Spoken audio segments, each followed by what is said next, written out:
J'ai envie de vous parler des symptômes de la ménopause. Puis surtout les symptômes qui sont moins connus, parce qu'on connaît tous les bouffées de chaleur puis les sueurs nocturnes qui sont attribuées à cette période-là. Près de 85% des femmes vont vivre ces symptômes-là. Mais il en existe une panoplie d'autres. Ce que j'aimerais vous partager, c'est des symptômes qui sont plus reliés au niveau du système nerveux, au niveau du cerveau, comme par exemple les problèmes de sommeil. On dit que 3/4 des femmes dans cette transition-là vont avoir des problèmes soit à s'endormir ou à rester endormies.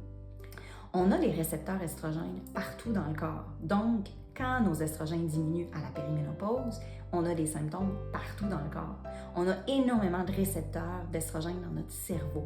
Donc, on sait qu'à cette période-là, il y a une reconfiguration, restructuration de notre cerveau. Donc, pas étonnant qu'on a des symptômes de saut d'humeur, d'irritabilité, d'anxiété, même des symptômes dépressifs, des symptômes aussi de brain fog ou de brouillard mental, où on n'a pas tout accès à notre fonction cognitive. C'est comme si on se reconnaît plus.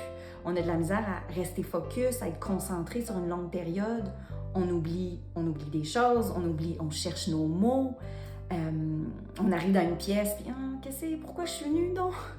Et il y a des symptômes physiques parce que l'estrogène, c'est anti-inflammatoire. Fait que quand l'estrogène diminue, on est plus favorable, les femmes à cette période-là, à avoir plus de symptômes, comme par exemple des douleurs articulaires, des douleurs d'épaule, comme des bursites, c'est très très fréquent, ou des douleurs aux hanches, donc des douleurs articulaires. On peut aussi avoir des symptômes comme des palpitations cardiaques. Et j'ai même vu des symptômes d'asthme et d'allergie qui s'installent à cette période-là. Plus de cholestérol, plus de pression artérielle. En fait, on devient plus sujette aux maladies cardiovasculaires. Notre métabolisme change complètement. On devient plus sensible à l'insuline et au sucre. On est plus sensible, plus susceptible de développer du gras viscéral. Je pense qu'on parle de, avant la ménopause, à peu près 8% de gras viscéral, puis arrivé à la périménopause, ça saute à 23% de gras viscéral. Puis ce gras viscéral-là, il est très inflammatoire. Concrètement, qu'est-ce que vous pouvez faire? Premièrement, je vous dirais le sommeil. Le sommeil, c'est vraiment une priorité. En naturopathie, on utilise beaucoup des herbes, certains suppléments pour venir aider. La L-théanine, par exemple, ou la passiflore, ou le magnésium qui pourrait aider. Fait allez chercher des conseils plus personnalisés pour ça. Un autre astuce, ça serait de manger des fibres. Manger des fibres au début de votre repas, que ça soit des crudités, une salade, d'amener de la fraîcheur en fait.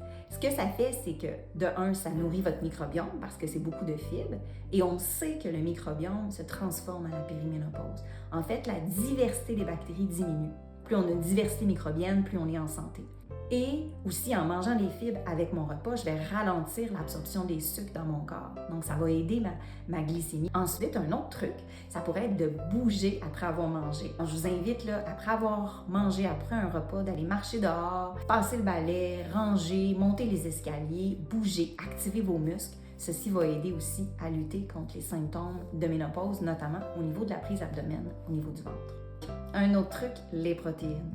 Je vous conseille de manger 1 gramme de protéines par livre. Donc, si, par exemple, je pèse 130 livres, je devrais manger 130 grammes de protéines dans ma journée.